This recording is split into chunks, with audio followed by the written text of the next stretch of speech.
Napakabango nga ng clarifying shampoo ng Wires. So, sino na nga ba ang mga user ng Wires hair products? So, i-share ko nga sa inyo yung naging process namin ng aking client. So, yung package nga niya ay Color and Brazilian Botox.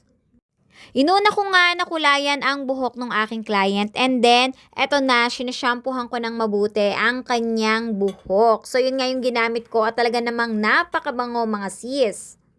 Hair history nga pala ni client mga sis ay ma-white hair ang kanyang hair strand at last year nga ay nireband ko siya. So ngayon naman ay gusto na niyang magpa-hair treatment at yung ginawa nga natin ay Color and Brazilian Botox. Short story lang mga sis, si client nga po ay ako na ang nag-aalaga ng kanyang hair strand. So yung before nga niyang buhok mga sis ay sobrang damage sa dati niyang pinagpapaayusan. So sobrang natutuwa nga lang ako mga sis at still sa atin pa rin siya nagpapa-hair treatment. So ako na po talaga ang nagre-rebond at nagba-Brazilian sa kanyang buhok. So mabalik nga tayo dito sa ating process mga sis.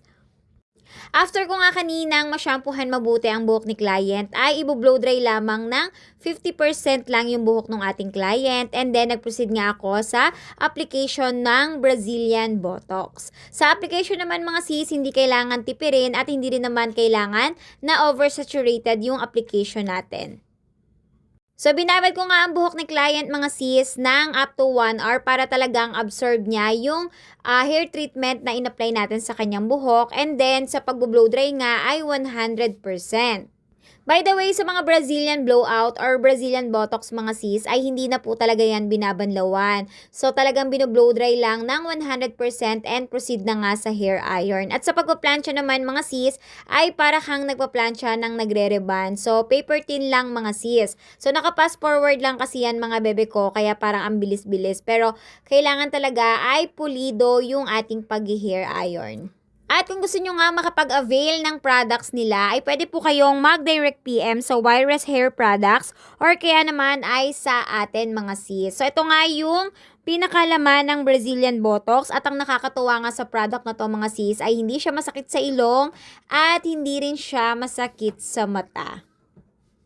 At kung gusto nyo namang matry yung ating mga package dito sa ating area, ay pwede na po kayong mag-book ng appointment sa atin sa aking main account na Zel Bartolo or aking Facebook page na Lizel's Hair Rebonding. Nakaabot ka ba sa part ng video na to mga sis? Pa-comment down below naman kung taga saan kayo at sana nga ba umaabot yung ating mga video. So, for more hair tips, please follow and share. Dito lang yan sa Zel's Hair Creations. So, yun lang. Bye!